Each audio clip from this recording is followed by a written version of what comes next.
This is Radio Free Asia from Washington, D.C. The following program is in Uyghur.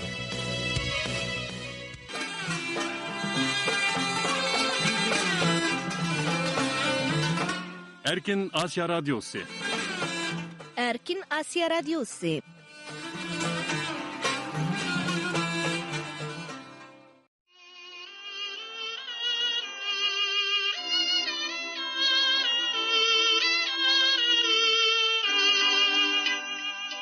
Assalamu alaykum, hürmetlik radyo anlıqçılar. Anlayotqanlar Erkin Asya Radyosu'nun 3. mart düşenbe gündeki Uygurca anlatışı. Amerika paytaxtı Washington'dan anlayotqanlar. Bugünkü programlarının riyasetçiligide Mihriban xizmetinlerde. Hürmetlik radyo anlıqçılar. 3 mart düşenbe gündeki 1 saatlik anlatışımızı Uygurlar münasebetlik qısqa xabarlardan başlayımız. Bugünkü xabarlarni radyomuz muxbiri Erkin tayarladı.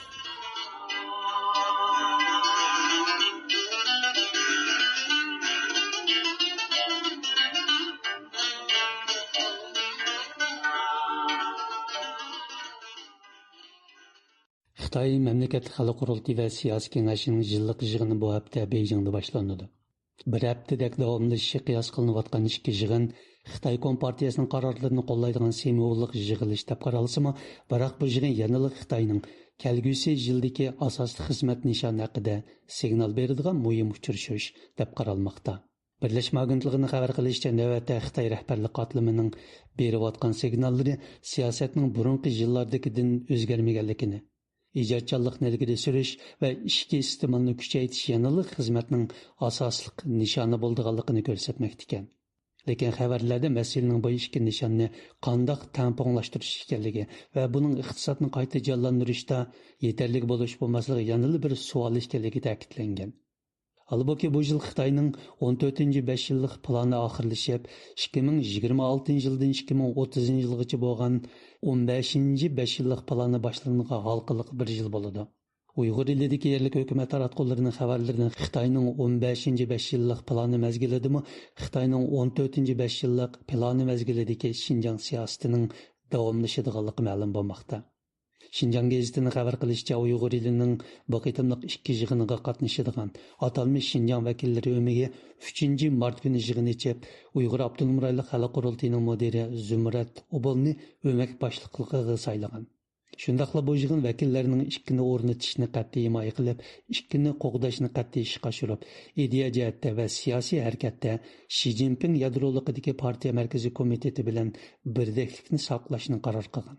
Qaror yana vakillardan Xinjiang xizmatining yadroliq nuqtasiga markazlashib, siyosiy intizom va siyosiy qoidaga amal qilishi talab qilingan.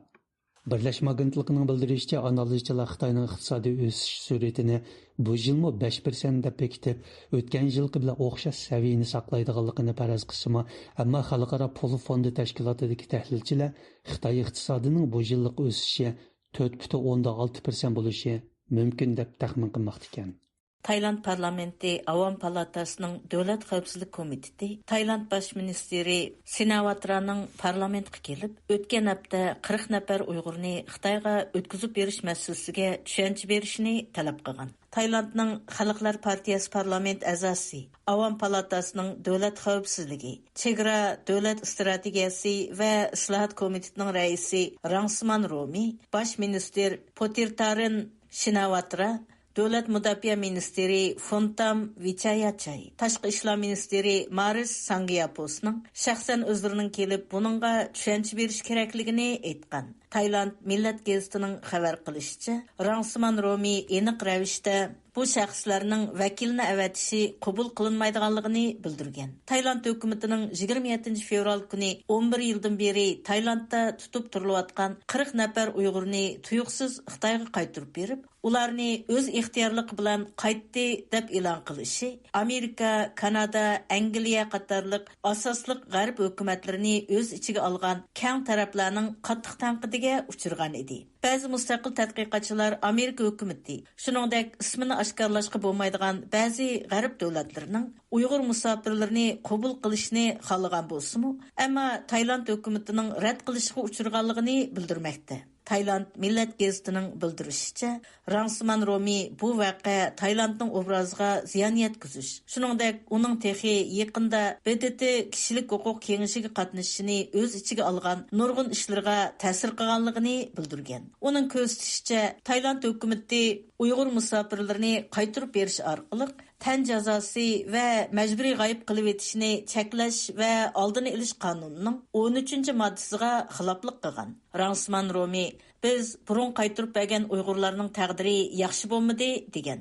U yana Tailandning davlat xavfsizlik tahdidiga uchrashidan, bo'libmi terrorlik, buzg'unchilik va o'ch elishga uchrashidan andish qilganligini bildirib, bu qaror buningdan xabarsiz odatdagi fuqarolarning bir oqibatga uchrashini keltirib chiqarishi mumkin. Agar shunday bir voqea yuz bersa, shubhisizki bu davlatning sayohat egiligini vayron qiladi. Hamda Tailand buningdan keyin bexatar davlat emas degan signalni beradi degan. Rangsman Romining ogohlantirishicha, bu voqea yana Amerikaning inkosini qo'zg'ishi. Amerika Tashqi ishlar ministerligining odam atkazchilik yillik dokladida Tailandning o'rnini tuvantishiga sabab bo'lishi mumkin ekan. Rangsman Romi oxirida yana mundaq degan. Bu komitet Uyg'ur musofirlarini qaytarish qaroriga qat'iy qarshi turdi. Hukumatning qarorining astoydil o'ylashdigan yoki o'ylashmaydiganligini jazmlashtira olmayman. Ammo bugun bu yuk xalqqa yuklangan bo'lishi mumkin. 27 fevral kuni Tailand hukumati tarafidan Xitoyga qaytarilgan Uyg'urlarning oqibati nurg'un taraflarning diqqat nuqtasiga aylangan paytda Xitoy doiralari bu kishilarning amaliy ehtiyojiga qarab ishga o'rinlashtirilganligi va kasbiy mahorat tarbiyasi ko'rilganligini bildirgan. Xitoyning Tailand turistlik elchixonasi 2 mart kuni o'zining to'rida bayonotchining muxbir bilan bo'lgan suhbat xotirasini e'lon qilib, Tailanddan Xitoyga qaytarilgan 40 Uyg'urning qandoq bartaraf qilinganligi haqida ba'zi uchurlarni bergan. Xitoy elchixonasining suhbat xotirasi Xitoyning Tailanddagi diplomatik organlari bilan Uyg'ur elidagi yerlik doiralar Uyg'ur tutqunlarining qandoq bartaraf qilinishi haqida farqli bayonotlarni berayotgan. Yerlik doiralar Uyg'ur tutqunlarining qonun bo'yicha bartaraf qilinib ham muvofiq o'rinlashtirilib, ularning normal turmushiga tezroq qaytib kelishiga yordam qilganligini qayd qilayotgan payt e'lon qilingan. Xitoy elchixonasining bayonotchisi Xitoy taraf yurtiga qaytarilgan bu kishilar davlatiga qaytib kelib, aloqador qonuniy tartiblarni o'rinlagandan keyin oilasiga qaytarilib, urug' tuqqanlari bilan jam qilinadi degan. Bayonotchi yana mundaq degan. Ondan yerlik hukumatlar yana ularning oilasi bilan birlikda amaliy ehtiyojiga qarab ishga o'rinlashishiga yoki kasbiy mahorat tarbiyasi qatorliqlarni elishiga yordam qiladi.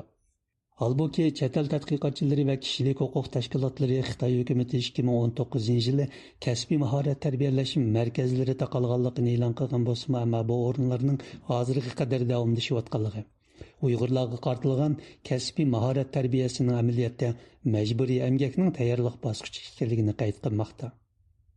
Adrian Zenizga o'xshash tadqiqotchilarning bildirishicha, Xitoy hukumati Uyg'ur elida davlat homiyligidagi majburiy emgakni texnik kengaytirish va texnik sistemalashtirish orqali Uyg'urlarni kontrol qilmoqda ekan. Xitoyning Tailand turistlik elchixonasi yana Xitoy taraf Tailandning ehtiyojiga qarab Tailand amaldorlarini avatishini, qaytarilgan Uyg'urlarning keyingi hayotini tekshirib ko'rishini, shundaqla ularning keyingi haqiqiy turmush ahvolini bilishini xohlaydi degan. Amerika prezidenti Donald Trumpning Kanada bilan Meksikaga qo'ygan 25% tamojni beji 4 mart kundan boshlab rasmiy yo'lga qo'yilish bilan bir vaqtda Xitoy mallariga qo'ygan 10% qo'shimcha tamojni bejimi rasmiy yo'lga qo'yilishga boshlaydi ekan. Prezident Trump o'tgan hafta Xitoyning fentanilni cheklashda yetarlik tadbir qo'llanmaganligini bildirib, Xitoy mallariga yana qo'shimcha 10% boj qo'yish mumkinligini e'lon qilgan. Agar Prezident Trumpning fentanil sababidan Xitoy mallariga qo'ydigan qo'shimcha 10% beji 4 mart kuni rasmiy yo'lga qo'yilsa, Bunun bilan uning Xitoy mallariga qo'ydigan umumiy tamojna bejining 20% chiqadiganligi qayd qilinmoqda. Prezident Trump o'tgan oyda Xitoyning fentanilni cheklamaganligi uchun 10%, Meksika bilan Kanadaga 25% boj qo'ydiganligini bildirgan. Orqadan Kanada bilan Meksikaga qo'yilgan tamojna bejining 30 kun kechiktirilganligini uqtirgan edi.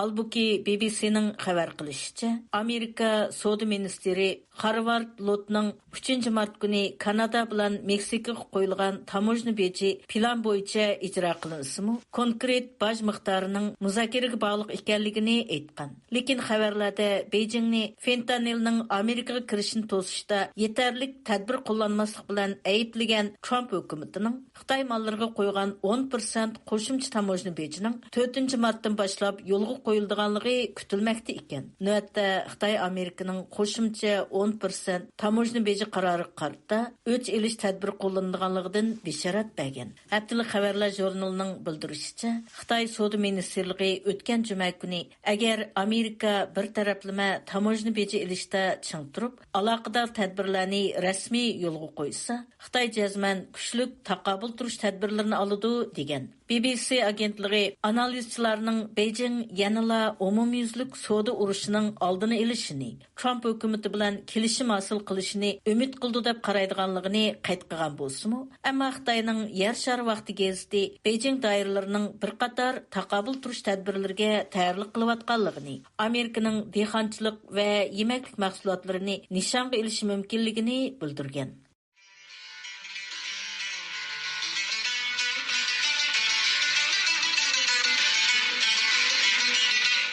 Hürmetli radyo anlıcılar. Erkin Asya Radyosu'nun 3. Mart Duşanbe gündeki Uygurca anlatışı davamlaşmakta. Ben bugünkü program riyasetçisi Mihriban. Tövende radyomuzun məxsus sayıtlar boyunca verildiğen anlatışımızı başlarız. Bugün bunun da radyomuz muhbirleri ve ihtiyari muhbirlerinin tayarlışıda Uygurlar ve xalqara vaziyetke ait təfsili xəbər analizi, söhbət, obzor qatarlıq proqramlar huzurunladı buludu. Hürmetlik radyo anlıqçılar, növətdə diqqətinlər, bugünkü məxsus sahiblər boyunca verildiğen anlatışımızın təfsilatı da bulsun.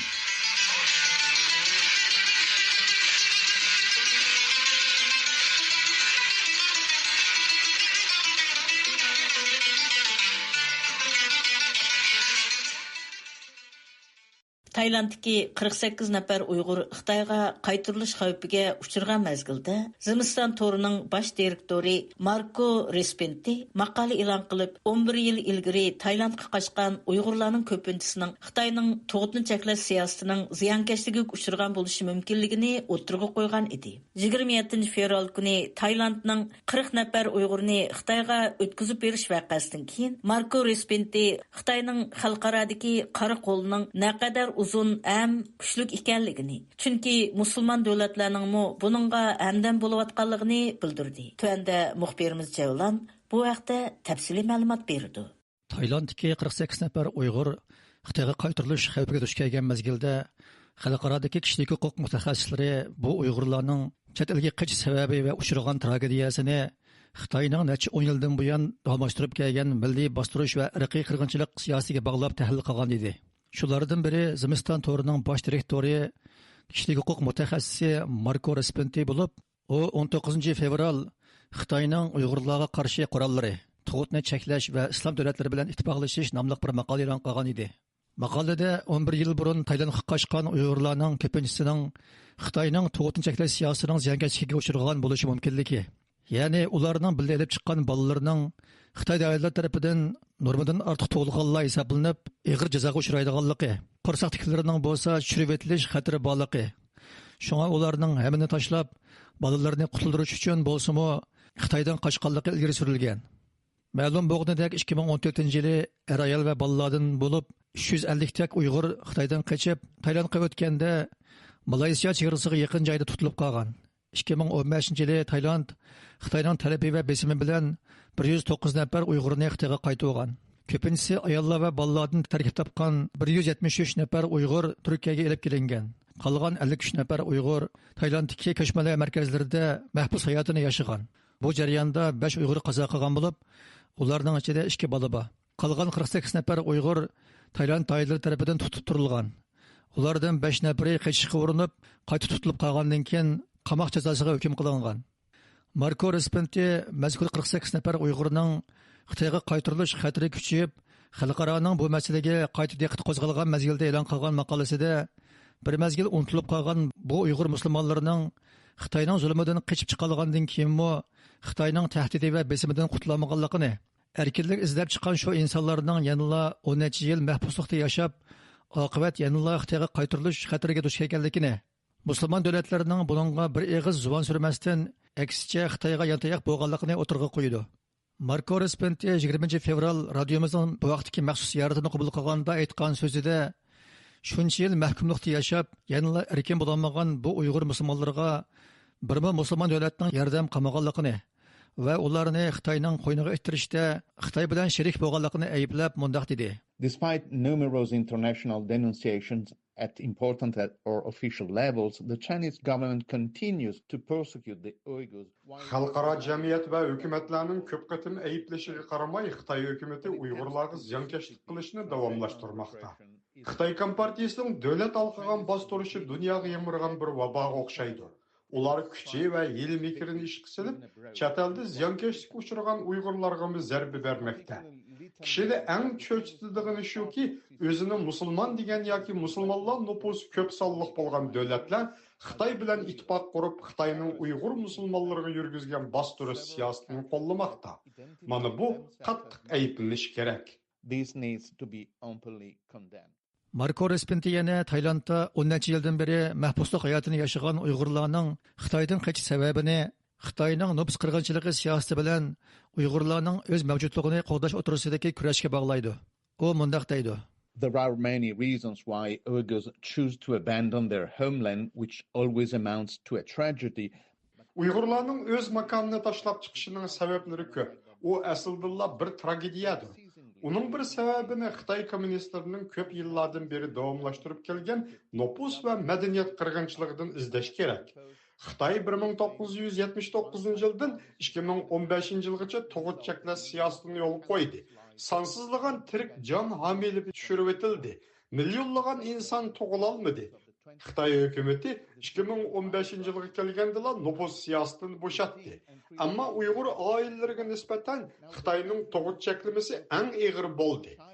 Agar Uyg'ur ayollari homilini tushirib etishni, bolayotquga asbob o'rnatishni yoki tug'ut cheklash operatsiyasi qildirishni rad qilsa, lagerga kirish xavfiga uchradi. 2015-yilga qadar planliq tug'utdan qutqizib olingan bolalarning ota-onalari ularni hukumatga ma'lum qilolmadi. Bunda qonunsiz tug'ilgan bolalar cho'ng bo'lsa, bankidan hisob ocha olmaydi, shopirlik kinishkisi ola olmaydi. Bunda ahvolda agar ularga chet elga ketish fursati kelsa, shu yo'lni tanlaydi. Say to open a bank account or obtain a driver's license, and as a result, they choose to leave. Tadqiqotchi Adrian Zeniz e'lon qilgan bir dokladda 2017-yildan 2019-yilgacha Uyg'urlarning nopus ko'payishining biroqla 48,7% tuvallab ketganligi oshkorlangan edi. Maqolada bu ahvolga baho berilib, mundaq deyilgan. Bu siyosat Xitoy millatchiligini ifodalash bilan birga irqiy tozalash shaklini olgan. Bu rayonni xitoylashtirish rayimsiz madaniyat qirg'inchiligining bir qismi. Shundaqla Uyg'ur masalasini tubdan hal qilishning maxfiy usuli. Bu maqolada yana Uyg'urlarning Pokistonga o'xshash davlatlarga qochmay, Tayland, Burma, Vyetnam degandek davlatlarga qochishidagi bir sababning Xitoyning atrofdagi musulmon davlatlar bilan zich ittifoq qurganligi ekanligi, ularning har vaqt Uyg'urlarni osonlik Xitoyga o'tkazib berish xavfi borligi o'tirg'a qo'yilgan. Bu yilning 5-ida 48 nafar Uyg'urning Xitoyga qaytarilganligi xabari o'tirg'a chiqqandan keyin demokratik davlatlar, xalqaro kishilik huquq tashkilotlari, jumladan Uyg'ur tashkilotlari zo'r tirishchiliklarni ko'rsatib, Tayland hukumatini ularni Xitoyga qaytarmaslikka chaqirib kelgan edi. Ammo Taylandning bosh ministri Xitoyni ziyorat qilib qaytib kelgandan keyin Tayland hukumati xalqaroning besimiga qaramay 40 nafar Uyg'urni Xitoyga o'tkazib berdi. Marko Respenti bu vaqtda 27-yanvar radiomizga so'z qilib, Taylandning bu qilmishini qattiq ayblab mundaq dedi. This is a shame, and it once again demonstrates the cruel ability of the PRC to recruit. Bu bir nomusdur. Bu Xitoyning chet el hukumatlari bilan birlashib jinoyat o'tkazishda qabiy iqtidorini yana bir qatim isbotladi. Bu 48 nafar Uyg'ur 2014-yil 3-oyda Taylandda tutib turilgandan boshlabla Xitoyga qaytarilish xavfiga uchrab kelayotgan edi. Ma'lum bo'lishicha, ularning ichida 3 Uyg'ur 11 yil burun yosh quramiga yetmagan vaqtida solangan. Ayni chaqda ular o'z yurtidagi vahshiy zulmdan qochib chiqqan. Endi ular yanada Xitoyning changilidan qutulolmay Xitoyga qaytarildi. U yerda ularni kutib turdigani qamoq jazosi yoki o'lim. 2015-yil Tayland hukumati 350 odamdan 109 odamni Xitoyga qaytarib berganda xalqaro jamiyat qattiq g'azablangan edi. Buning bilan hech bo'lmasa ayollar va bolalar ko'p sonliqni tashkil qilgan 173 Uyg'ur Turkiyaga qaytarildi. Tayland qolganlardan 2 bola bilan qo'shib 5 Uyg'ur o'lib ketdi. 5 Uyg'ur qechib tutilib qilib 12 yillik kesildi. Qolgan 43 nafari ko'chmanlarni tutib turish markazida qiyin sharoitlarda kun kechirdi. Endi ulardan yana 40 nafari Xitoyga tutib berildi. Xalqaro jamiyat ularni surishtirishdan to'xtab qolmasligi, ularning taqdiriga ko'ngil bo'lishi hamda Taylandning Xitoyning jinoyatiga sherik bo'lish qilmishni fosh qilib, uningdan hisob so'rashi kerak. And fully expose Thailand's complicity in China's crimes. Tayland turmusida 10 yildan ortiq vaqtdan beri tutib turilayotgan 40 nafar Uyg'urning oqibatda Xitoyga o'tkazib berilishi xalqarada kuchlik inkas qo'zg'agan edi. Amerikadagi Shanxay Amerika jamiyati a'zolari bu munosabat bilan Nyu-Yorkdagi Xitoy konsulxonasi oldida namoyish qilib, Xitoy hukumati va Tayland hukumatiga noroziligini ifodalagan. Ular bayonotida irqiy qirg'inchilikka uchrayotgan Uyg'urlarning Xitoyga o'tkazilib berilishining xalqaro qonunlarga va hamda insonlikqa xilof harakat ekanligini bildirgan. Navbatda bu vaqtdagi tafsiliy ma'lumotlarni radiomiz muxbiri Irodatdan anglaysizlar. Hörmətli radio dinləyicilər, Tayland türməsində Tayland çevrəsindən qanunsuz kirganligi səbəbi bilan 10 yıldan artıq vaqtdan beri tutub turilayotgan Uyg'urlarning qo'yib berilishi hamda 3-chi bexatar davlatga o'rinlashtirilishi yo'lida ko'rsatilgan barliq tirishchiliklarga qaramay 27 fevral kuni Tayland hukumati ularni maxfiy holda Xitoyga o'tkazib bergan edi. Mazkur voqea xalqaro kuchlik inkas qo'zg'ab, Amerika qatorliq nurg'un hukumatlar, parlamentlar va hamda kishilik huquq sohasining kuchlik tanqidiga duch kelgan. 1 mart kuni Amerikadagi Shanxay Amerika jamiyatining a'zolari Xitoyning Nyu-Yorkdagi konsulxonasi oldida namoyish o'tkazib, Xitoy hukumati va Tayland hukumatiga bo'lgan noroziligini ifodalagan. 尊敬的各位朋友、人权捍卫者以及所有关心人性尊严的人们。 Shanxay Amerika jamiyati 2022-yili Amerikada ro'yxatga oldirib, faoliyatlarini boshlagan bo'lib, ular Xitoy kompartiyasi hokimiyat beshiga chiqishning oldidagi Shanxay madaniyatini tashabbus qiladigan va hamda Shanxayliklarning kishilik huquqini qo'g'dashni maqsad qilgan bir ijtimoiy tashkilotdir. Mazkur tashkilot a'zolari 1 mart kuni Nyu-Yorkdagi Xitoy konsulxonasi oldida o'tkazgan namoyishida Xitoy hukumati va Tayland hukumatining Uyg'urlarga tutgan muomalasining xalqaro kishilik huquq prinsiplariga ochiq-oshkor holda xilof bo'lib qolmay, balki yana insoniyatning vijdoniy va axloqiga xilof ekanligini ta'kidlagan. Ular bayonotida mundaq degan: 他们是逃离压迫的难民，是试图在异国他乡 寻求一丝安全与自由的普通人，让他们的希望被无情的粉碎。 Ular faqat zulmdan qochgan musofirlar edi. Chet ellardan vaqtliq bexatarlik va erkinlik izlayotgan oddiy kishilar edi. Ammo ularning umidlari rahimsizlarcha barbod qilindi.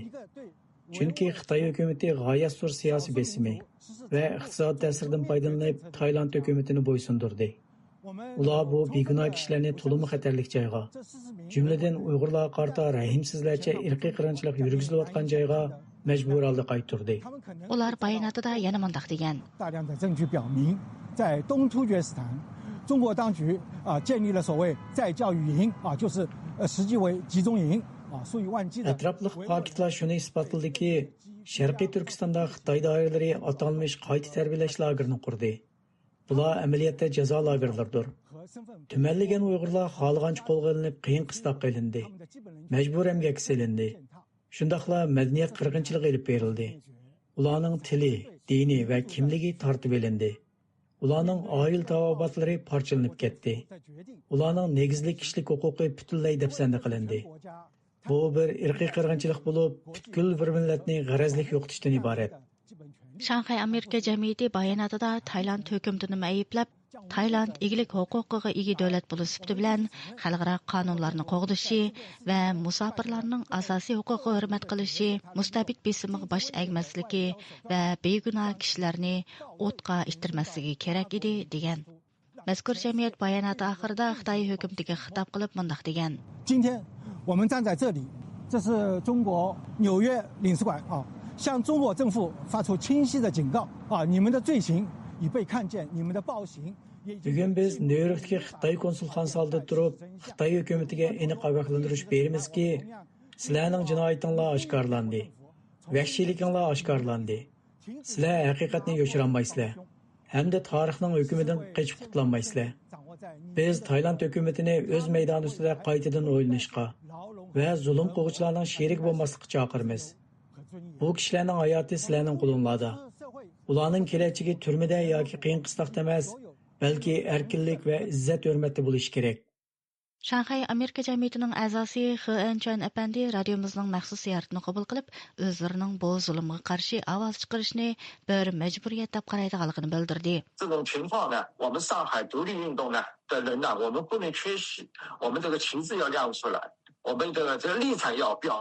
Biz bu jamiyatning a'zolari bo'lish sifatimiz bilan bu voqeaga sukut qilib tursak bo'lmaydi. Biz cho'qim bayrog'imizni egiz ko'tarishimiz, maydonimizni aniq oydinlashtirishimiz kerak. Hamda Xitoyning mustamlikaligiga qarshi xalqaro harakatning bir qismi bo'lishimiz kerak. Biz hozir Amerikada, ya'ni bexatar joyda yashayotgan bo'lsak-mu, ammo biz cho'qim ziyonkashlik uchrayotgan Uyg'urlar uchun, hamda ziyonkashlik uchrayotgan Shanxayliklar uchun so'zlashimiz kerak. Bu bizning tavranmas majburiyatimizdir. 健康这个22年这个封城，上海封城受迫害的上海人，我们要为他们发声。Shanxay Amerika jamiyatining a'zolaridan Wu Jin apandimo ziyoratimizni qabul qildi. U so'zda Xitoy hukumatining Sharqi Turkistondagi Uyg'urlarni nishon qilgan holda 2 dunyo urushidan buyongi eng cho'ng jazo lagerlarini yo'lga qo'yib, Uyg'urlarga keng ko'lamlik jazo va ziyonkashlik qilayotganligining faktlar bilan isbotlanganligini eskartdi.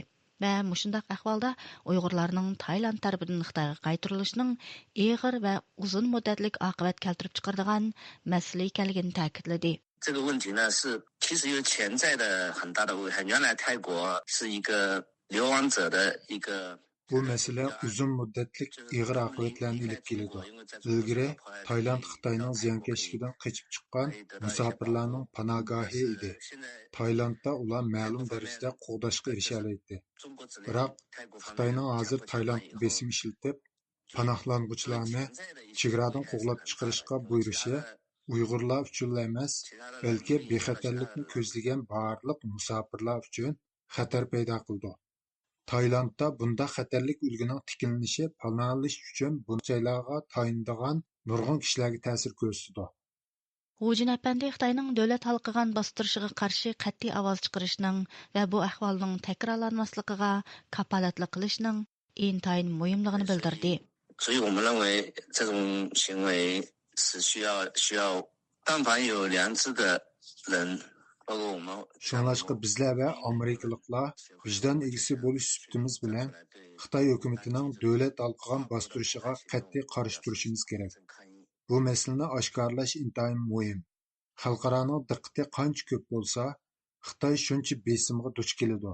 Dunyoviy tonish va dunyodagi tashkilotlarning moslashgan tirishchanligi Xitoyni chekinishga majburlaydi. Bu ham Tayland hukumatini bu qilmishini takrorlamaslikka majburlaydi.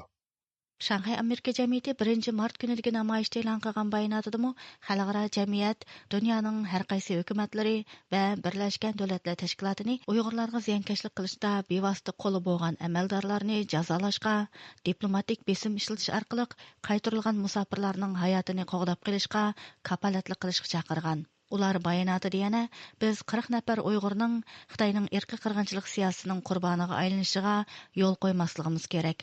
Ularning taqdiri bizning kollektiv mas'uliyatimiz. Ularning yordam talablariga biz cho'qim javob berishimiz kerak deb ta'kidlagan. Hurmatli radio tinglovchilar, sizlar yuqorida Shanxay Amerika jamiyatining 1 mart kuni Xitoy konsulxonasi oldida qilgan namoyishga doir tafsiliy mazmunlarni angladinglar. Bu programmani o'z muxbirimiz Shadiya va Irada tayyorlagan. Аңлаватқаныңыз Уйғур тіліндегі Erkin ақпарат мұнбірі Erkin Asya Radyosu.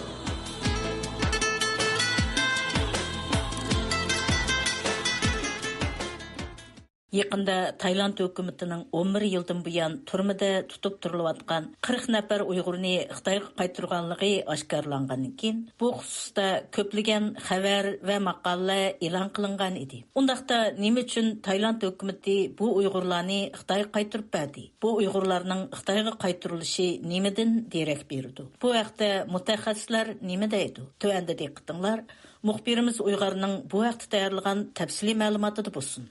Amerika'nı öz yalğan demokratik dövlətlər, xalqara kişilik hüquq təşkilatları, cümlədən Uyğur təşkilatları Taylandni Uyğurlarni məcburi Xitayga qaytarmaslıqqa çağırğan bolsunmu, lekin Tayland hökumətinin 27 fevral günü 40 nəfər Uyğurni Xitayga məxfi qaytarıb berganligi aşkar boldu.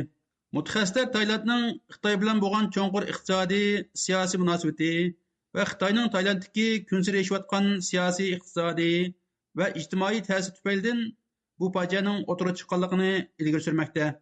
Şunun bilen bir vakitte ular Tayland'ın hazır Xitayning irqi qirg'inchiligi ve insoniyat qarshi jinoyatlarga sherik ekanligini ko'rsatmoqda. Tayland hukumatining 27 fevral kuni qattiq qarshiliklarga qaramay 40 nafar Uyg'urni Xitoyga maxfiy qaytarib berishi muhojiratdagi Uyg'urlar, kishilik huquq tashkilotlari va Amerika hukumatini o'z olgan bir qism demokratik davlatlarning kuchli norozilik va ayblashiga uchraganligi ma'lum.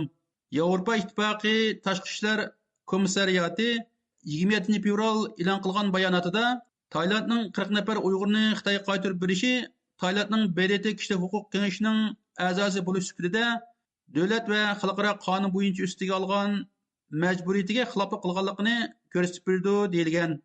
Amerika tashqi ishlar ministri Marco Rubio 27 fevral bayonot e'lon qilib, Taylandning az deganda 40 nafar Uyg'urni Xitoyga majburiy qaytarishni mumkin bo'lgan eng qattiq iboralar bilan ayblaydiganligini aytgan.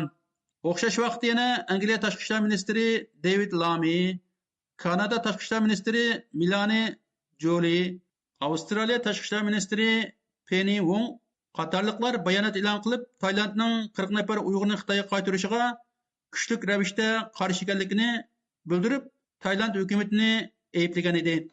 Bu yilning 5-ida 48 Uyg'urning Xitoyga qaytarilganligi xabari chiqqandan keyin Amerikani o'z olgan demokratik davlatlar, xalqaro kishilik huquq tashkilotlari, jumladan Uyg'ur tashkilotlari zo'r tirishchiliklarni ko'rsatib, Tayland hukumatini Uyg'urlarni majburiy Xitoyga qaytarmaslikka chaqiriq qilib, besim qilgan edi.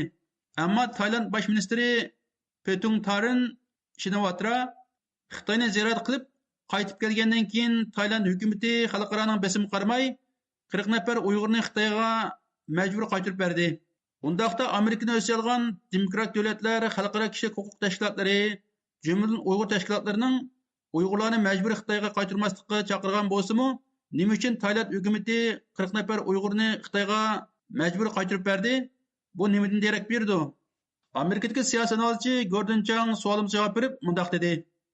It's clear that the Uyghurs are going back to concentration camps. They probably will be tortured. Perhaps they will be killed. Everybody knows. Taylandning Uyg'urlarni chegaradan qo'llab chiqarishi Xitoyning Taylandni kontrol qilganligini ko'rsatib berdi. Bu hozir Taylandning Amerika Qo'shma Shtatlariga qaraganda Xitoyga bakrak yaqinligining ehtimolligining yo'qligini ko'rsatdi.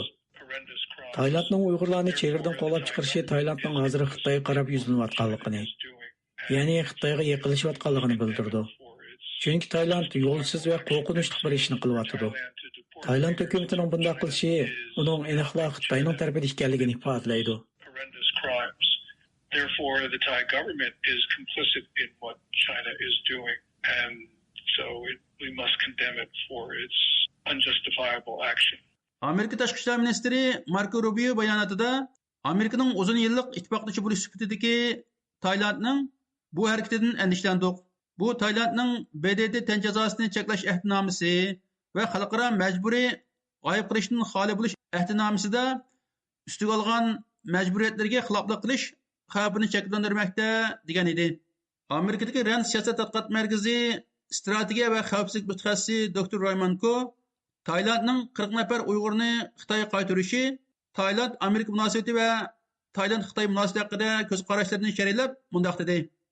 It's obviously not great when there are credible human rights abuses and accusations of human rights abuses, and it's not great when you're sending people back to those. Kişilik hukuk defsanchiligi bilan ayblangan yerga Uyg'urlarni qaytarish yaxshi ish emas. Kishilarni shu muhitga qaytarish yaxshi emas. Taylandning Xitoy bilan iqtisodiy va ijtimoiy aloqasi bor. Taylandning Amerika bilan bexatarlik kelishimi bor. Tayland Amerikaning davlat bexatarligi bo'yicha sheriki. Ular orasida o'zaro o'rtaq mudofaa shartnomasi bor. The U.S. has a security agreement with Thailand. It's a national security partner, a mutual defense treaty. Dr. Raymonko yana mundaq dedi. Having to think about how do we make this trade-off? Do we focus on security issues or do we focus on economic and trade and social issues? They made their choice, unfortunately. Even though it has a defense. Hozir biz bexatarlik masalasiga ahamiyat beramdik yoki iqtisodiy, savdo va ijtimoiy masalalarga ahamiyat beramdik degan masalalar o'tirib chiqdi. Ammo oxirida ular, ya'ni Tayland iqtisodiy, savdo va ijtimoiy masalalarga ahamiyat berishni tanladi. Gerçi Taylandning Amerika bilan mudofaa kelishimi bo'lsa-mu, lekin bu munosabat faqat xatardan qo'g'dinish rolini o'ynagan edi. Tayland Xitoyni chetga qo'yishni xohlamaydi, chunki ularning Xitoyga qarata bexatarlik andishasi bor. Shundaqla Xitoy bilan cho'nqur iqtisodiy, siyosiy munosabatim bor. Shunga ular ham Amerikani va Xitoyni xo'shal qilishga tirishyapti. Ular tanlashga majburlanganda Xitoy tarafga texim moyil bo'lgandek qildi. I wouldn't say quite have it both ways, but make sure that China's happy, make sure the United States is happy. And when forced into a choice like this, it seems like they're leaning a bit more towards the Chinese side. Xitoyning qisqacha tunishtirish jurnaliga asoslaganda, Xitoy Taylandning eng chong savdo sheriki bo'lib, Tayland bo'lsa Xitoyning Sharq Janubiy Osiyo ellari ittifoqidagi 3-chong savdo sheriki ekan. 2023-yili ikki taraflik savdo sommasi 126 milliard 280 million dollarga yetgan. Xitoy Taylandning dehqonchilik mahsulotlarining asosli eksport bozori bo'lib, Tayland dehqonchilik eksportining 40%ni ko'pragini Xitoyga eksport qildi ekan. Yer shari vaqt gazetiga asoslaganda Xitoy 2023-yili va 2024-yili Taylandning eng chong tashqi mablag' solg'uvchisiga aylangan. Gordon Chang Taylandning hozir Xitoyning irqiy qirg'inchiligi va insoniyatga qarshi jinoyatlarga sherik ekanligini ilgari surib mundaq dedi. For Thailand to deport the Uyghurs shows that Beijing dominates Thailand. And yes, it's probably a lot closer to China than it is to the United States at this moment. Taylandning Xitoy qaytarilgan Uyg'urlarning jazo lagerlariga qaytarilganligini, ular qiyin qistoqqa yo'linishi, balkim o'ltirilishi mumkin. Xitoyning Uyg'urlarga qarshi irqiy qirg'inchilik va boshqa insoniyatga qarshi jinoyatlarni qilayotganligini hammalar biladi. Tayland Uyg'urlarni Xitoyga qaytarib berish, ya'ni Uyg'urlarni chegirdan qo'llab chiqarish orqali Xitoyning bu dahshatli jinoyatlarga yordam qilmoqda. Shunlashqa Tayland hukumati Xitoyning qilayotgan ishlariga sherik. Shunga biz uning yo'lsiz harakati uchun uni ayblashimiz kerak. Because it is doing something which is unjustified, something which is horrific. And for the Thai government to do that, it shows that it clearly is in Beijing's camp at this moment. Qadrli radio anglag'uchilar, bu programmani Washingtondan Uyg'ur tayyorladi. Өткен hafta Taylandda 11 yıldan buyon tutib turilayotgan 40 nafar Uyg'urning Xitoyga qaytarilishi, Uyg'urlarning Xitoy bilan Tayland orasidagi manfaat munosabatida qurbonlik qilinayotganligi, shunaqla xalqaro siyosiy sahnada yar yo'laksiz qilayotganligining yana bir misoli bo'lmoqda. Navbatda diqqatinglar radiomiz obzorchisi Asiya Uyg'urning Uyg'urlar Eğir zulüm, açıq reallik aldırki, küreş ve ümitler serlevherlik obzor makalısıdı bolsun. Obzorluk qarashlar Abdurga mensup bulup, radyomuzga vekillik qımaydı. Uyg'urlar, eğir zulüm, açıq reallik aldırki, küreş ve ümitler. Uyg'urlar o'tgan 70 yilda izchil yo'sinda Xitoyning turli zulm va besimlar ostidagi jafoliq muhitda hayotini saqlab kelgan. Uyg'ur elidagi irqiy qirg'inchilik, milliy madaniyat va diniy e'tiqodga bo'lgan bostirishlar, shundaqla kishilik huquqqa qilinayotgan dafsanchiliklar oldinburun xalqaroning diqqatini qo'zg'agan muhim masalalarning biriga aylandi. Halbuki, xalqaroning Uyg'urlar masalasiga bo'lgan diqqat va andishlarga masalda masalani hal qilish yo'lidagi amaliy harakatlari yetarli bo'lmadi. Bu ahvol Uyg'urlarning xalqaro siyosat sahnasida chetga qilish va yordamsiz qilishiga sabab bo'lmoqda. Bo'libmi 40 nafar Uyg'urning yaqinda Tailand hukumatı tarafidan Xitoyga qaytarilishi Uyg'urlarning yordamsiz va chorasiz realligini yana bir qatim namoyon qildi. Tailand hukumatı va manfaatga tegishilgan insonlik. 2014-yili bir qancha yuz nafar Uyg'ur Xitoydan qochib Tailandga yetib borganda Tailand saqchilari tarafidan tutqun qilingan edi. Bulardan bir qismi Turkiya qatorliq davlatlarning yordamiga erishib hayot qoldi. Yana bir qismi Tailand turmusidagi jafoliq sharoitlarda og'ir kasalliklarga giribtor bo'ldi va hayotidan ayrildi. Ularning ichida kichik yoshdagi bolalarmi, yoshlarmi va yashanganlarmi bor edi. Bulardan eng oxirida Tailand turmusida qolib qolganlari 48 nafar bo'lib, ulardan 40 nafari 27 fevral kuni Xitoyga tuyuqsiz o'tkazib berildi. Tailand doiralari bu Uyg'urlarning o'z ixtiyorligi bilan vataniga qaytishini tanlaganligini bildirgan bo'lib, hatto Xitoymi bu Uyg'urlarni terrorlik guruhining qaymoqtirishi bilan vatanidan qochqanlar deb izohat berdi. Birlashgan Davlatlar Tashkiloti Kishilik huquq komitetining oliy komissari Volker Turk Tailandning bu qilmishini xalqaro qonunlarga xilof dedi. Amerikaning yangidan tayinlangan tashqi ishlar ministri Marco Rubio mu Beijing hukumatining Uyg'urlarga irqiy qirg'inchilik va insoniyatga qarshi jinoyat o'tkazganligi bilan Tailandni qattiq tanqidladi. Shunaqla kishilik huquq dafsanchiliklarga qarshi davlatlar va uchur vositalari, siyosiy yo'llar va faoliyatchilar Tailand hukumatini tushma-tushdan kuchlik aybladi. Afsuslanarligi, Xitoyning zulmidan qochib 10 yillarcha turmada azob chekishga rozi bo'lsa-mu, Xitoyga qaytishni asla xohlamagan bu Uyg'urlar oxirida rahimsizlarcha Xitoyning olqiniga tashlab berildi. Yillardan buyon Uyg'urlarning Xitoy tarafidan qanday qismatlarga duchor qilinayotganligi dunyoga sir emas edi. Jazo lagerlariga qamash, terrorlik qalpoq ostida irqiy qirg'inchilik qilish, til, madaniyat, ma'rif va diniy e'tiqodlarni cheklash qatorliqlarning hammasi xalqaro jamiyat insonlarning haq-huquqlarini qo'g'dashga kunsiri ahamiyat berayotgan bugungi dunyo vaziyatida yuz bergan edi. Gerçi Xitoyning Uyg'urlar ustidagi bu jinoyatlari, xalqaroning kuchlik ayblashlari, hatto iqtisodiy embargolarga uchirgan bo'lsa-mu, Uyg'urlarni irqiy qirg'inchilikdan qutuldirib qololmadi. Uyg'urlarning Xitoydan qochib chiqarilishi balki bu dunyodagi eng mushkul bir ish bo'lganligi hech kimning xayoliga kelmadi. Chunki bu qochish Uyg'urlarni o'zi va barliq urug' tuqqan tonish bilishlarni xatarga mubtalo qilib qolmasdan, balki yana qochish jarayonidagi turli mushkulotlarga tavakkul qilish, hatto o'lib ketishdak badallarni talab qiladi. Dunyoning hech bir yerida biror inson pasport bejirish uchun, chet ellarga chiqish uchun Uyg'urlardek bechora ahvolga tushib qolmagan edi. Nurg'un Uyg'urlar mushunda qochish yo'llarida hayotidan ayrilgan, jasadlari notunish tuproqlarda qolgan edi. Xitoyning inkosi, xalqaroning aralashishiga qat'iy qarshi turish.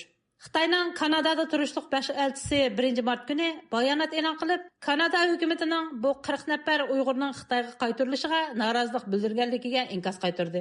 Xitoy elchisi bayonotida Xitoy hukumatining har qanday shakldagi qashqunlik harakatiga qarshi ekanligi, Tailand hukumatining bu Uyg'urlarni Xitoyga o'tkazib berishining xalqaro qonunlarga uyg'un ekanligini bildirdi. Xitoy yana bu Uyg'urlarning qonuniy haq-huquqlarining to'liq qo'g'dashga erishganligi, Xitoyning qonun davlati bo'lganligi, Uyg'urlar yoki boshqa millatlarning Xitoyda iqtisodiy, ijtimoiy, madaniyat va siyosiy haq-huquqlarining kafolatga ega ekanligini ta'kidladi. Halbuki Xitoyning inkosi odamda uzluksiz savol paydo qiladi.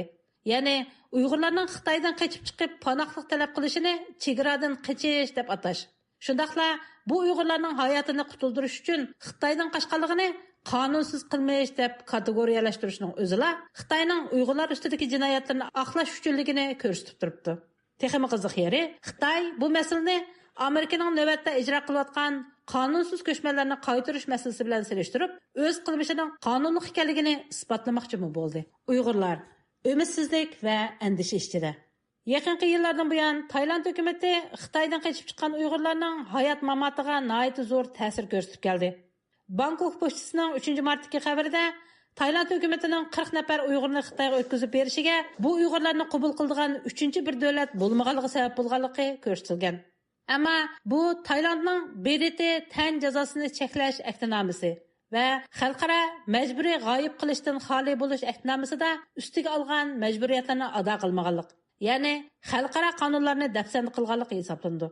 Taylandning Uyg'urlarni Xitoyga qaytarib berishi tunji qitimliq ish bo'lmaganligi sabab, Xitoyga qaytarilgan 40 Uyg'urning bexatarligi kuchlik andisha qo'zg'ishi tabiiy.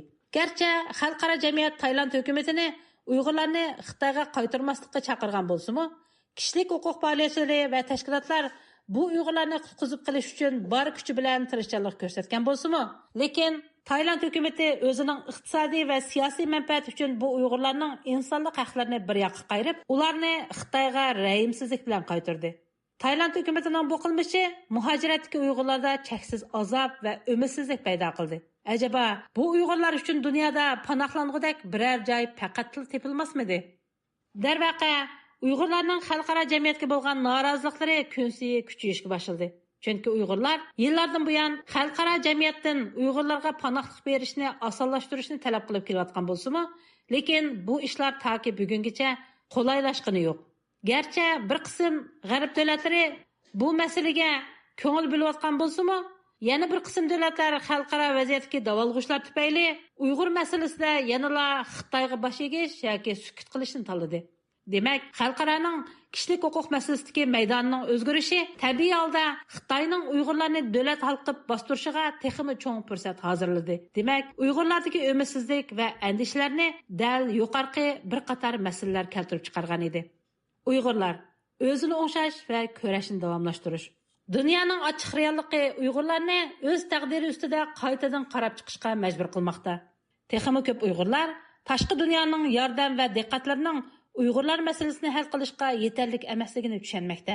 Garchi jafo mushaqqatlar va qiyin xatarlar Uyg'urlardan hech ayrilmagan bo'lsa-mu, lekin Uyg'urlar yanada jamoatlashish, tashkillanish, ittifoqlashish orqali muhojiratda o'zini saqlab qolishga tirishmoqda. Garchi dunyoning rahimsizligi bilan Xitoyning qattiq bostirishlari Uyg'urlarga turli xatar va besimlarni elib kelayotgan bo'lsa-mu, hatto Uyg'urlarning oldidagi yo'llar turli tuman qiyinchiliklarga to'lgan bo'lsa-mu, ammo Uyg'urlar faqat o'zini tez vaqtda o'ngshab, qiyinchilikni keyniga tashlay olgandilar, ondan umidvorligini saqlab, hayot qilish imkoniga erisha oladiganligini cho'nqur his qilmoqda. Xulos qilganda, Uyg'urlar duch kelgan irqiy qirg'inchilik, besim va insonparvarlik krizisi faqat Xitoy bilan munosabat bo'lmasdan, balki butkul insoniyatning rahimsizligiga bog'langan bir masaladir. Xalqaro jamiyatning Uyg'ur masalasidagi qo'sh o'lchimi dal Xitoyning Uyg'urlar ustidagi irqiy qirg'inchiligini bugungacha davomlashtira olishidagi eng muhim omildir. Xitoyning Taylanddan qaytarilgan 40 nafar Uyg'ur haqidagi inkosimi bu tarafini dalillab turibdi. Halbuki Uyg'urlar mana mushundaq zulmatga to'lgan bir dunyoda tirishib hayotlik yo'lini izlamoqda. Mayli kelgusida qanday bir taqdir Uyg'urlarni kutib turgan bo'lsin, ularning erkinlik va hurlik orzulari, g'urur va adolatga bo'lgan intilishlari bu jafoliq yo'lda hamon davomlashadi. Uyg'urlar o'z orzularidan hargiz voz kechmaydi. Chunki Uyg'urlar dunyoda adolatning muqarrar holda zulm va rahimsizliklar ustidan g'alaba qilganligiga, qorong'u zulmatdan keyin go'zal tongning Uyg'urlarga hamon bir kuni quchoq ochadiganligiga shaksiz ishindi.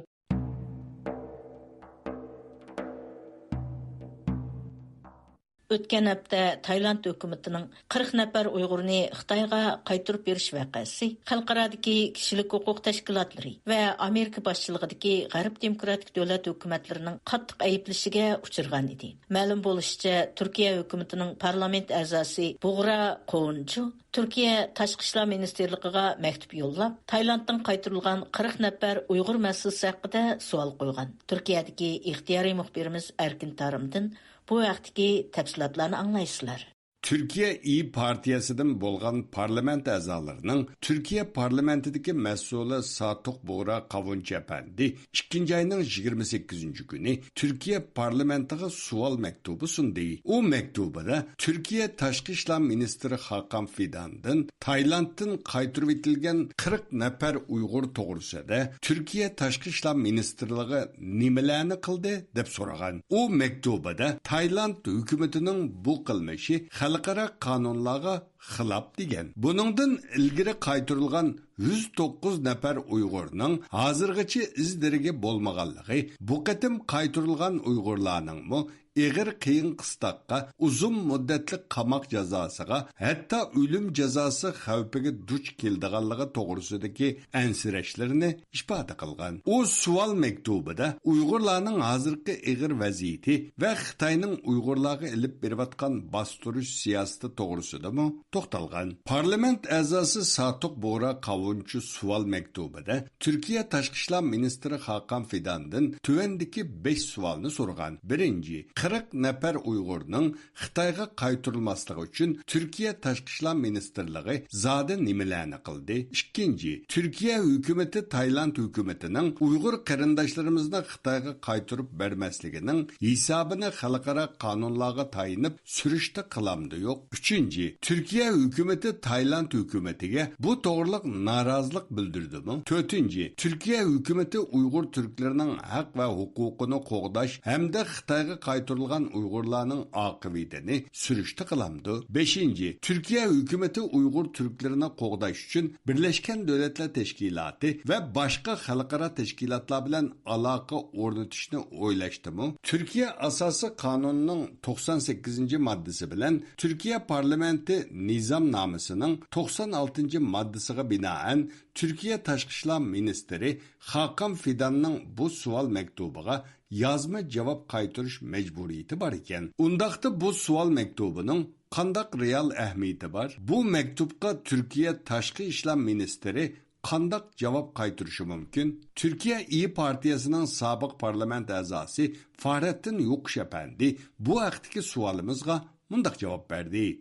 Tabii Çin'le ilişkilerimiz bozulmasın düşüncesiyle yapılmış olabilir. Çünkü bildiğiniz gibi Çin'le çok detaylı anlaşmalar var hükümetinin. Kanun boyunca bu xatga Tashqi ishlar ministrligining 15 gün içinde cevap veriş mecburiyeti var. Afsuski hozirgi hukumat uningga rioya qilmayotidi. Bu xil savol maktublariga javob bermayotidi yoki bo'lmasa to'liq javob bermaydi. Ikki bisliq jumlalar bilan javob beradi. Bu maktub Sharqiy Turkiston masalasining turk xalqi va hukumati tarafidan bilinishiga foydali deb o'ylayman. Turkiya parlamentining arxiviga kirgan bo'ladi. Menchi Turkiya hukumati Taylanddagi Uyg'ur tutqunlarni Xitoy bilan bo'lgan munosabatga salbiy ta'sir ko'rsatmasin deb olmadi. Chunki hozirgi hukumatning Xitoy bilan tuzgan nurg'un kelishimi bor. Taylandda tutib turilayotgan bu Uyg'urlarni Turkiyaning qabul qilish uchun Dunyo Uyg'ur qurultayi qatorliq Sharq Turkiston ommaviy tashkilotlari xili ko'p yo'l mangan bo'lsa-mu, ammo natijasi bo'lmadi. Bu haqda ma'lumot bergan Dunyo Uyg'ur qurultayi ijroiya komitetining muavin raisi Abdulhamid Qaraxon apandi mundaq dedi. 48 nafar Uyg'urning Xitoyga qaytarilishi xavfi borligi to'g'risidagi xabarni olgandan keyin biz Dunyo Uyg'ur qurultayi, Uyg'ur akademiyasi va boshqa biz bilan hamkorlikchilik tashkilotlar tashkillanib Taylandning Turkiyada turishlik elchixonasi oldida namoyish o'tkazgandan boshqa Turkiyada hokimiyat beshidagi Adolat va taraqqiyot partiyasidan bo'lgan parlament a'zolari va hukumatning munosabatlik organlari va shunaqla hukumatni qo'llayotgan siyosiy partiyalardan bo'lgan parlament a'zolari bilan ko'rishib, bu Uyg'urlarning Turkiyaga e'nib kelib o'rinlashtirish to'g'riliq nurg'un taraflarda bo'ldik. Lekin buning hech qanday bir natijasi chiqmadi. Ularning Xitoyga qaytarilganidan nihoyatda afsuslandik. İYİ partiyasi 2018-yili Turkiya parlamentiga kirgan bo'lib, o'tgan 7 yilda 9 qatim Uyg'ur qirg'inchiligi to'g'risida qonun loyihasi sungan bo'lsa-mu, lekin bu loyiha hokimiyat beshidagi Adolat va taraqqiyot partiyasining parlament a'zolari bilan ularni qo'llayotgan Milliyatchi harakat partiyasi parlament a'zolarining qarshi chiqishi bilan rad qilingan edi. Bu Uyg'urlar to'g'risida yangi vazifaga chiqqan Tashqi ishlar ministri Hakan Fidanga sunilgan ikkinchi savol maktubidir. Uningdan ilgari İYİ partiyasining parlament a'zosi Yüksel Arslan apandi 2023-yil 9-oyning 12-kuni Turkiya parlamentiga savol maktubi sunib, Turkiya Tashqi ishlar ministri Hakan Fidandan Turkiya Tashqi ishlar ministrligi Sharqiy Turkiston masalasida nima qilyotidi deb savol qo'ygan edi. U shu qatim sungan savol maktubida Uyg'urlarning navbatdagi ig'ir vaziyati to'g'risida to'xtalgan edi. Halbuki Türkiye Tashqi ishlar ministri Hakan Fidan'dan bu mektupga hozirga qadar javob kelmagan. Uning qachon javob berdiganligi aniq emas ekan. Bu programmani Türkiye'nin poytaxti Anqaradan Erkin Tarım tayyorladi. 3 mart kuni Angliyadagi Bournemouth universitetida Uyg'urlar uchrayotgan irqiy qirg'inchilik vaziyati anglitilgan. Egallishimizcha, Dunyo Uyg'ur qurultiyi ijroiya komitetining raisi Roshan Abbas xonim va Amerikadagi Uyg'ur tadqiqot institutining direktori Abdulakim Idrislar taklifga binoan Uyg'ur irqiy qirg'inchiligini tushunish, Xitoyning ta'tir tashviqoti va dunyoning postsiyasi temasida maxsus leksiya bergan. Shveysariyadagi ixtiyoriy muxbirimiz Abibulladin bu vaqtdagi tafsilotlarni anglaysizlar. 3 mart Dünya Uyghur Qurultiyi İcraiya Komitetining raisi Roshan Abbas bilan Markaziy Amerikadagi Uyg'ur tadqiqot institutining direktori Abdulakim Idrislar Angliyadagi Bournemouth universitetining taklifiga binoan Uyg'ur irqiy qirg'inchiligini tushunish, Xitoyning ta'tir tashviqoti va dunyoning pozitsiyasi nomli maxsus leksiya bergan. Roshan Abbas bilan Abdulakim Idrislar ayrim holda o'quvchilarga Uyg'ur irqiy qirg'inchiligi va Xitoyning chegara qilgan bostirish haqida tafsiliy ma'lumot bergan. Roshan Abbas xonim so'zida texnik kunning oldida Taylanddan Xitoyga o'tkazib berilgan 40 nafar Uyg'urning masalasini tilga olgan. Buning Xitoyning chegara qilgan bostirishining bir misoli ekanligini ta'kidlab o'tgan. Bugungi bu Bournemouth universitetidagi leksiya so'zlash faoliyatini bo'lsa, shu universitetningki xalqaro munosabatlar fakulteti va uchur aloqa fakultetlari birlikda o'rlashtirgan bu. Biz buningda Uyg'ur irqiy qirg'inchiligini tushunish va uning munosabatli bo'lgan isbotlar, Xitoy hukumatiningki yolg'on tashviqotlari va shundaqla dunyoning inkoslari degan temalarni o'z ichiga olgan holda Xitoy kommunistlarininki zamonaviy irqiy qirg'inchilik jinoyatlari, digital mustabidchiligi, Xitoy hukumatining Uyg'urlarga qaratayotgan insoniy va diniy ziyonkashliklari, davlat xalqiga bostirishlari va bu jinoyatlarninki Xitoy davlat chegarasi orasidan qolmasdan butun dunyoga, dunyo tinchligiga, butun dunyodagi insoniyatga tahdid ekanligi to'g'risidagi mazmunlarda doklad berdik. Bu leksiya qatnashgan o'quvchilar Uyg'urlar duch kelgan bu irqiy qirg'inchilik va Xitoyning vahshiyona siyosatidan qattiq hayron qolgan. Abdulakim Idrisning bildirishicha, o'quvchilar va boshqa leksiya anglovchilar ulardan Xitoy hukumati sizlarning ovozinglarni bo'g'ishga tirishgancha sizlarning qarshiliqinglar kuchaydimi yoki ojizlashdimi? Hozirgi Amerika hukumati Uyg'urlarni qo'llamdi. Sizlarning ahvolinglar bundan keyin qanday bo'ldi degandek savollarni so'rashgan. Ben sözümde Xitayning muhaciratdagi Uyg'urlarga chegara atlab yurgizayotgan zulmlarining eşiği. Biz muhaciratdagi Uyg'urlarni birlashtirdi ve biz Xitoy Kompartiyasining insoniyatga qarshi ap berayotgan jinoyatlarini pash qilishga kuch-kunduz tirishayotimiz. Sizlarning va dunyoning Uyg'ur irqiy qirg'inchiligidan ibrat elishi kerak. Xitoy xanzu bo'lmagan millatlarning mavjud bo'lib yashashiga ruxsat qilmayotidi. Musulmon Uyg'urlarni, Buddist Tibetliklarni, Hristiyan, Falun Gong Xitoylarni o'z e'tiqodlari, madaniyatları ve kimlikleri bilen yaşashdan mahrum qilishga o'rinayotidir deb so'zladim. Abdulakim Idris bilan Roshan Abbas o'zlari tayyorlab kelgan Uyg'ur irqiy qirg'inchiligiga munosabatlik dokladida Xitoyning Sharqiy Turkistonda elib berayotgan qirg'inchilik siyosatlarini dalillab ko'rsatadigan foto surat, video, rasmiy hujjat va boshqa materiallarni naq maydonda ko'rsatgan. Leksiya oxirida o'quvchilar, tadqiqotchilar, professorlar ulardan nurg'un savollarni so'rashgan hamda bundan keyin bu qirg'inchilikni to'xtatish uchun nimalarni qilish kerakligi to'g'riliq suhbatlashgan. Bugun bu leksiyaga qatnashgan o'quvchilar va professorlar hammasi nihoyatda qizg'in muzokaralarda bo'lib, tafsiliy o'tkir savollarni so'rdi va nurg'unlagan bundan keyin qilishga tegishli bo'lgan amaliy harakat planlari to'g'risida o'zaro suhbat etdi. Biz bugun aytgan bu Bournemouth degan bu yerga kelib shu universitetga kelganimizdan tortib o'xshamagan professorlar, tadqiqotchilar, doktorlik o'qiyotgan o'quvchilar doklad hazırlayotgan tadqiqotchilar bilan ayrim ko'rishib navbatdagi vaziyatning vatanninki vaziyatlarining tafsiloti to'g'risida va Uyg'urlarning hali ham yuzlanayotgan davom qilayotgan irqiy qirg'inchiliklar to'g'risida va o'sha Angliyaning shundoq Bournemouth universitetidagi bir yuqori tabiqadagi bir universitetning o'quvchilari, tadqiqotchilari va professorlarininki buning uchun Uyg'urlarga yordam qilish uchun va Uyg'urlarga yuzlanayotgan irqiy qirg'inchilik navbatdagi ig'ir ahvollarga yordam qilish uchun nimalarni qilish lozimliklari to'g'risida tafsiliy so'zlashdik. Bu qatimliq leksiyani Bournemouth universitetining yer shari masalalari professori Roman Grodimos apandi o'rinlashtirgan. Leksiyaga shu universitetning uchur axborotchilik, uchur aloqa va xalqaro siyosat kasblarida to'liq kurs, magister va doktorlik unvoni uchun o'qiyotgan o'quvchilar, yetakchi professorlar va tadqiqotchilar qatnashgan. Leksiya anglag'uvchilar leksiya orliqida Abdulhakim Idris va Ro'shan Abboslar bilan ayrim paranglashib, Uyg'urlarning hozirgi ahvoli to'g'riliq muhokama qilishgan. Bu